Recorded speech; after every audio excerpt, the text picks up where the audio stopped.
അസ്സലാമു അലൈക്കും. നമ്മുടെ ഇന്നത്തെ റെസിപ്പി ഒരു സ്പെഷ്യൽ കഞ്ഞിയാണ്. ഇത് സാധാരണ ഒരു കഞ്ഞിയല്ല, നോൻപ് കാലത്ത് കഴിക്കാൻ പറ്റിയ ഒരു കഞ്ഞിയാണ്. ഇതൊരു ശ്രീലങ്കൻ ഫുഡാണ്. അവർക്ക് നോൻപ് കാലത്ത് 30 ദിവസം ഈ കഞ്ഞി നിർബന്ധമാണ്. ഞാൻ ഗൾഫിലുണ്ടായിരുന്ന സമയത്ത് എൻ്റെ ഒരു ശ്രീലങ്കൻ ഫ്രണ്ട് എനിക്ക് ഉണ്ടാക്കി കാണിച്ചു തന്നതാണ് ഈ കഞ്ഞി. എനിക്ക് ഭയങ്കര ഇഷ്ടമായി. ചിക്കൻ ചേർത്ത കഞ്ഞിയാണിത്. ഞാനൊരു 200 ഗ്രാം ചിക്കൻ വേവാൻ വെച്ചിട്ടുണ്ട്. കുരുമുളകും ഉപ്പും ഇട്ടിട്ട്, കുരുമുളകും ഉപ്പും മാത്രം ചേർക്കാവൂ, വേവാൻ വെച്ചിട്ടുണ്ട്. പിന്നെ ഗോതമ്പ്, കുറച്ചൊരു 1/4 കപ്പ് ഗോതമ്പ് വെള്ളത്തിൽ കുതിർത്തി വെച്ചിട്ടുണ്ട്.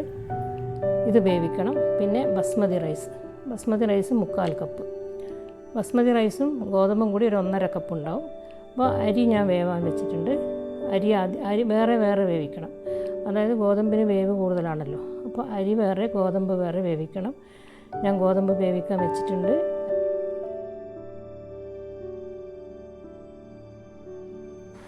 അരി വെന്ത് വരുന്നു. നമുക്ക് മൂടി വെച്ച് പകുതി വേവായി. ഗോതമ്പും വെന്ത് വരുന്നുണ്ട്. പിന്നെ നമുക്ക് പകുതി വേവാകുമ്പോൾ നമുക്ക് ഇതിൽ 1 ടേബിൾ സ്പൂൺ ഉലുവ ചേർക്കണം. അത് ഞാൻ വെള്ളത്തിലിട്ട് കഴുകിയിട്ട് അരിയിലേക്ക് ചേർക്കുകയാണ്.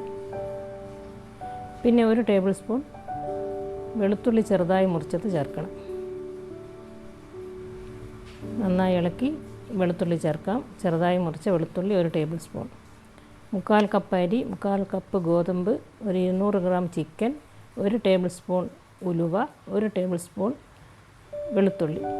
ഇത് വെന്ത് വരുമ്പോൾ ഉലുവയും വെളുത്തുള്ളിയും ചേർന്ന് അരി വെന്ത് വരുമ്പോൾ തന്നെ നല്ലൊരു മണം വരുന്നുണ്ട്. വെള്ളം വറ്റി വരുമ്പോൾ നമുക്ക് വെള്ളം ചേർക്കണം. അധികം ലൂസായി പോകരുത്. നമുക്ക് തേങ്ങാപ്പാൽ ചേർക്കാനുള്ളതാണ്. നന്നായി ഇളക്കി അത് വേവട്ടെ. പിന്നെ ഇതിലേക്ക് നമ്മൾ ചിക്കൻ നുറുക്കി, നമ്മൾ വേവിച്ച് വെച്ച ചിക്കൻ ഉണ്ടല്ലോ, അത് നമ്മൾ ചെറുതായി നുറുക്കിയെടുക്കണം. ഞാൻ കത്രിക കൊണ്ട് ചെറുതായി നുറുക്കിയെടുക്കുകയാണ്. ഇത് നമുക്ക് ഇതിലേക്ക് ചേർക്കണം.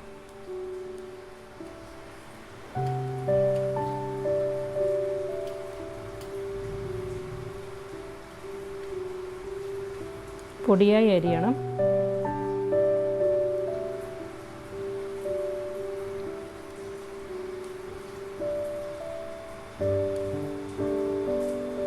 പൊടിയായി അരിഞ്ഞെടുത്തിട്ടുണ്ട്.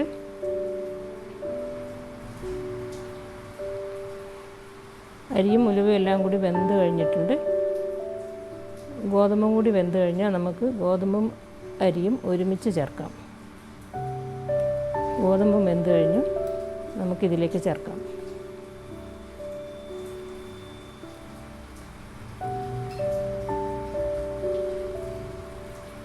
നന്നായിട്ട് ഇളക്കണം.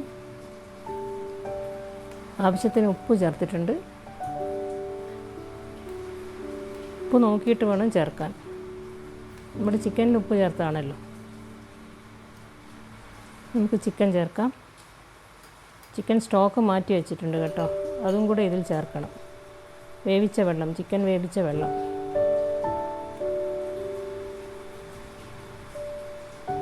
ചിക്കൻ വേവിച്ച വെള്ളം നമുക്കിതിൽ ചേർക്കാം. എന്നിട്ട് നന്നായിട്ട് ഇളക്കണം. നന്നായി ഇളക്കി യോജിപ്പിക്കുക.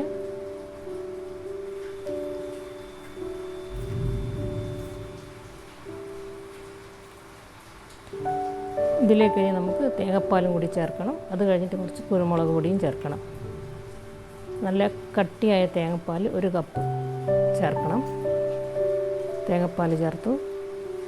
ഇനി ഒന്ന് നന്നായി തിളച്ച് കഴിഞ്ഞാൽ നമുക്ക് കുറച്ച് കുരുമുളക് പൊടിയും കൂടി ചേർത്താൽ നമ്മുടെ കഞ്ഞി റെഡിയായി. നല്ല ടേസ്റ്റാണിത്. എല്ലാവർക്കും ഇഷ്ടപ്പെടും. എന്നാൽ ചിലർക്കൊന്നും ഇഷ്ടപ്പെടുമെന്ന് എനിക്കറിയില്ല. നന്നായി ഇത് തിളച്ച് വരുന്നുണ്ട്.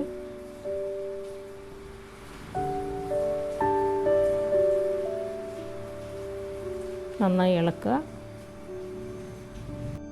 ഉലുവ ചേർക്കുന്നത് കൊണ്ട് കയ്പുണ്ടാവില്ലേ എന്നൊന്നും നിങ്ങൾ വിചാരിക്കേണ്ട. കയ്പൊന്നും ഉണ്ടാവില്ല. നല്ല ടേസ്റ്റായിരിക്കും. ഇനി നമുക്ക് ഇതിൽ 1 ടീസ്പൂൺ കുരുമുളക് പൊടി കൂടി ചേർക്കാം. കുരുമുളക് പൊടി ചേർക്കുന്നു. ഇത് സെർവ് ചെയ്ത് കഴിഞ്ഞാൽ ഇതിന് മുകളിൽ മല്ലിയിലയും കൂടി ചേർത്ത് നമുക്ക് ചൂടോടെ കഴിക്കാം. നല്ല ടേസ്റ്റായിരിക്കും. എല്ലാവരും ഉണ്ടാക്കി നോക്കണം. പിന്നെ നമ്മുടെ ഈ ചാനൽ എൻ്റെ ചാനലല്ല, ഇത് നിങ്ങളെയും കൂടി ചാനലാണ്. നിങ്ങളിത് സബ്സ്ക്രൈബ് ചെയ്യാത്തവരുണ്ടെങ്കിൽ സബ്സ്ക്രൈബ് ചെയ്യണം. ആദ്യമായിട്ട് കാണുന്നവരാണെങ്കിൽ സബ്സ്ക്രൈബ് ചെയ്യണം. ഇഷ്ടപ്പെട്ടെങ്കിൽ ലൈക്ക് ചെയ്യണം, ഷെയർ ചെയ്യണം. ഇത് നോൻപ് കാലത്ത് പ്രത്യേകം സ്പെഷ്യലായിട്ടുള്ളൊരു കഞ്ഞിയാണ്. എല്ലാവരും ഇതുണ്ടാക്കി നോക്കണം. ഓക്കെ, അടുത്ത റെസിപ്പിയുമായിട്ട് വരാം.